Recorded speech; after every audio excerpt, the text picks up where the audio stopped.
hay que escuchar la calle, pero también hay que hacer el análisis técnico y tomar decisiones con responsabilidad. Muy buenas tardes, Karina. Muy buenas tardes, muchas gracias. Muchas gracias por aceptar la invitación. Hoy día estaba yo leyendo El Comercio y en una columna Fernando Vivas decía que, más o menos decía, ¿no?, que se haga la CONFIEP, que es el gremio de gremios de los empresarios. Era pues la crema innata de los empresarios. Y que le dijera pues al Congreso de la República que haga algo para el adelanto de elecciones. Que el día de ayer había habido una conferencia de prensa y que suavemente le habían deslizado de que tenían que adelantar, hacerlo un poco más rápido. ¿Usted qué cree al respecto?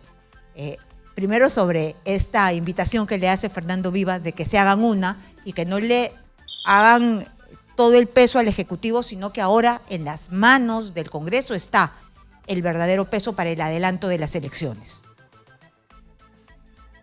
Sí, bueno, está en manos del Congreso el poder finalmente confirmar una fecha cierta, que es el pedido que nosotros hemos hecho el día de ayer en una conferencia de prensa en la cual hemos convocado a gremios, cámaras y empresarios de 3 de los 10 sectores que representamos en los 22 gremios que conforman CONFIEP, y son el turismo, la agroexportación o agropecuario en general más amplio, y la minería.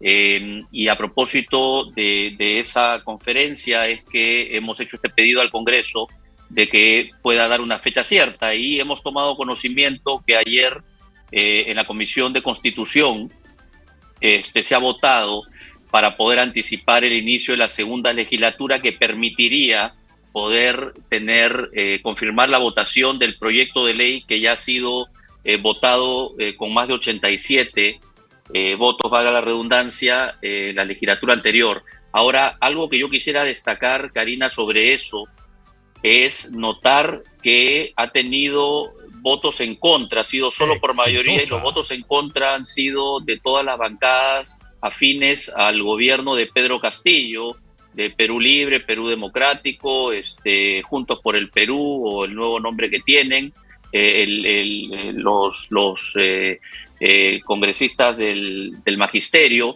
Todos, y entonces los de la izquierda son los grupos que son los que están reclamando más el adelanto de elecciones, son el grupo que en cierta medida también están alentando las protestas y las marchas para adelantar las elecciones. Sin embargo, ellos no votan a favor de que se adelante la segunda legislatura, que podría ser viable eso, ¿no? Una gran contradicción. Muy bien. Ahora ha cambiado de escenario, posiblemente, todavía la noticia no está confirmada, pero en este momento el presidente del Consejo de Ministros, más varios ministros, está con el presidente del Congreso y los vicepresidentes. Algunos de los congresistas han dicho que se han presentado para adelantar las elecciones para el 2023, que tendrían entre sus manos un proyecto de ley. Esto sería razonable, ya que sería un punto medio, ya que hay los presidentes de los diferentes sectores del aparato electoral dijeron que si apuramos todo, si es que hacemos un esfuerzo, el 2023 sí se podrían llevar a cabo las elecciones, ya sin muchas reformas, porque, valgan verdades, el Congreso está deslegitimado totalmente. Ni la Asamblea Constituyente, ni lo que quiere pues la derecha. Se podría, entonces, ya no sería el 2024, sino se tendrían que apurar más rápido, de una vez. ¿Cuál es su lectura?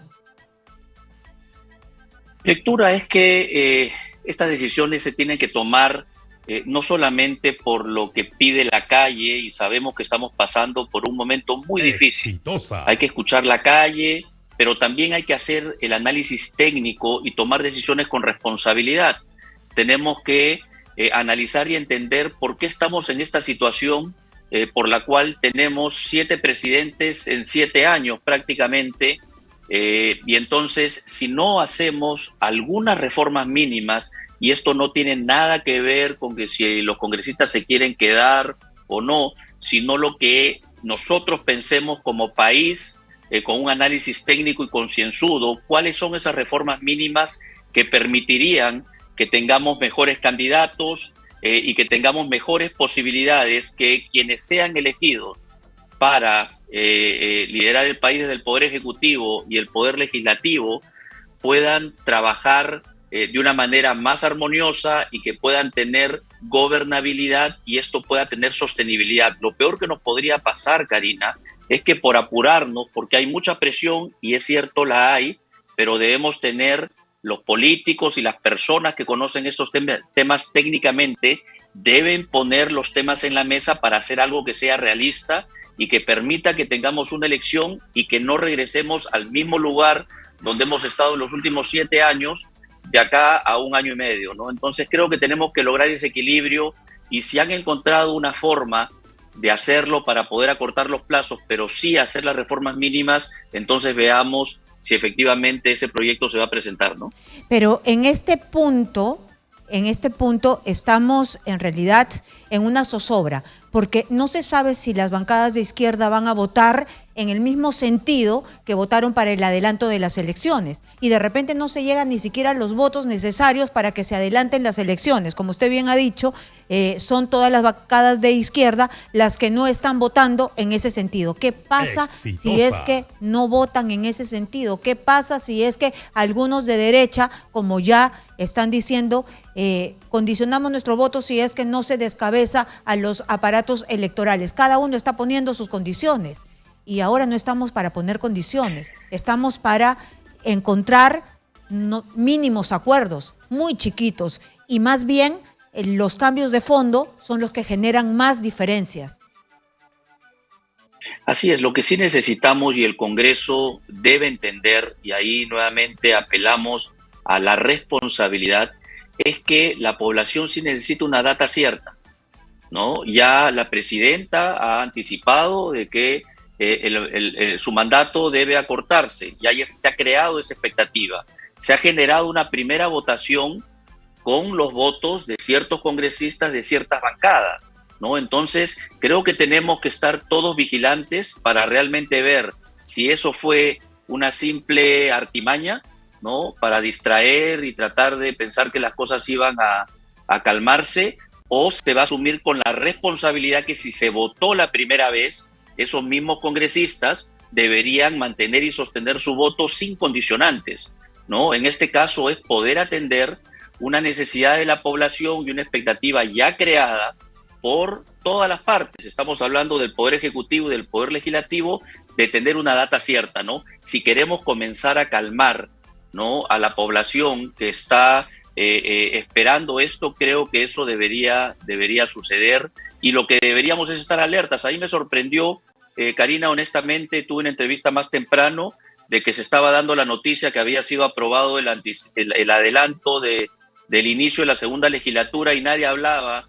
de que los partidos de la coalición que apoyaban al expresidente Pedro Castillo habían votado en contra. Estaba pasando inadvertido y creo que debemos estar muy vigilantes de ello y la prensa juega un rol muy importante en eso. Y desde el punto de vista netamente empresarial, ¿no? Porque la economía es muy sensible, ¿no? Entonces, si es que estamos cambiando la fecha para las elecciones, los inversionistas se retraen, en un año electoral es más difícil que las personas gasten, compren un departamento, compren un carro. Entonces, ¿qué pasa si la presidenta de la República primero dijo elecciones 2024 y ahora resulta que nos enteramos que llevó un proyecto de ley para que esto se adelante para noviembre, para octubre del 2023? Bueno, primero habría que confirmar si eso ha sido así. Entendemos que son trascendidos, Karina. Ahora sí, el punto que levantas es uno que también nosotros hemos venido levantando y nos preocupa. No solamente se requiere un plazo para poder hacer algunas reformas mínimas que permitan que tengamos una mejor elección tanto en el Poder Ejecutivo como el Poder Legislativo y que eso se sostenga, sino también necesitamos algo de tiempo para recuperarnos, necesitamos estabilidad para poder salir de esta crisis, una crisis que se ha extendido de la crisis política que hemos venido teniendo en los últimos 6 años a la pandemia en los últimos 3, el gobierno de Pedro Castillo de 1 año y medio, y ahora esta crisis que tenemos por las protestas, por los cierres de carreteras, en los que millones de personas y trabajadores y empresas de todo tamaño se vienen afectando, ¿no? Entonces estamos en el límite y creo que eso tiene que tomarse en cuenta también. Si no tenemos un periodo razonable para que se puedan recuperar las empresas, sobre todo las más vulnerables, las pequeñas y los trabajadores, entonces vamos a estar en una situación muy compleja en los próximos meses, ¿no? Entonces creo que todo eso tiene que colocarse en la balanza y lograr un equilibrio entre lo que está pidiendo la calle, entre lo que es posible técnicamente y lo que necesita la gente para poder recuperar su economía familiar, y sobre todo las micro y las pequeñas empresas en el sector turismo, ¿no? Que tenemos empresas que están, miles de ellas, al borde de la quiebra, podrían perder su trabajo, 2,5 millones de trabajadores de los 4 que se emplean directa e indirectamente, tanto formal como informal, en este sector. Y algo similar está sucediendo en el agro, Karina. Estamos hablando entre Ica y una parte de Arequipa que saca productos hacia Lima, que han tenido los bloqueos. Estamos hablando de 300,000 trabajadores entre directos e indirectos que se están viendo afectados, y una cifra de 30,000 trabajadores en el sector minero que han tenido que ser evacuados de las minas para no comprometer su integridad porque hay ataques, ¿no? Entonces tenemos que encontrar una fórmula, ¿no? Dialogando, colocando los aspectos técnicos y asumiendo con responsabilidad para encontrar esa fecha cierta que sea posible, que permita hacer esas reformas mínimas, pero también que permita que tengamos una cierta visibilidad y tiempo para recuperar la economía de las familias, de los trabajadores y los micro y pequeños empresarios de los sectores más golpeados, porque ya no aguantan más, Karina. Bueno, entonces me queda claro que para la economía, para los empresarios, para el bienestar económico de muchos peruanos, no es tan fácil de que se vaya la presidenta mañana, que renuncie mañana, que dentro de 3 meses hagamos las elecciones. Así no funciona, porque la economía tiene que ser predecible. Es una última consulta. ¿Qué significa? Porque nosotros vemos la cifra, pero no sabemos qué significa esta cifra. ¿Qué significa lo que ayer dijo el ministro de Economía? Que se ha perdido en estos meses de conflictividad 2.500 millones de soles. ¿Qué significa? ¿Nos puede dar un ejemplo para tener aterrizada una cifra así que parece enorme, pero no sabemos, es como humo, ¿no? ¿Qué significa?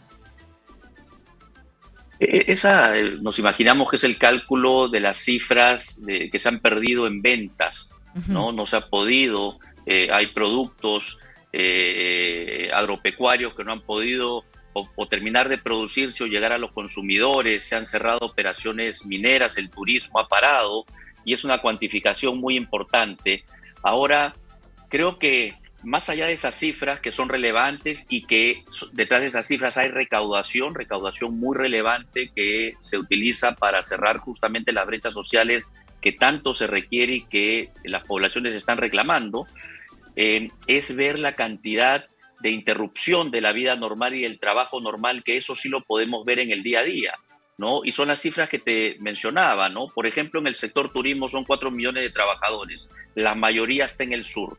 Corremos el riesgo de perder 2,5 millones. Hay 4 millones de trabajadores directos e indirectos en el agro, ¿no? Si el agro no funciona, perdemos empleos, los pequeños productores pierden cosechas y se afectan casi todos los peruanos, 33 millones porque los precios están subiendo, ¿no? En los productos de primera necesidad, incluyendo, por ejemplo, el pollo. Los ganaderos, ayer comentaban en la conferencia de prensa que organizamos, los lecheros de Majes, cómo se está botando la leche porque no se puede transportar y entregar a las empresas que la producen y la distribuyen. Entonces, esas son las tragedias pequeñas e individuales, pero a nivel agregado tienen una afectación muy grande en millones de personas. Por eso es muy importante que recuperemos la paz social, que entendemos que hay protestas, pero esas protestas y el derecho a la protesta acaba donde comienza el derecho de las personas a transitar, a trabajar, a poder atender a sus enfermos y la salud y que los productos lleguen a todos los peruanos, ¿no? Entonces es muy importante que hacer un llamado a la calma y que se depongan estas acciones violentistas y que interrumpen la capacidad de llevar una De vida acuerdo. normal, ¿no? Y podamos comenzar a recuperar la paz, empezar a dialogar y sobre todo recuperar la economía de miles de familias que se ha visto afectada en este último mes.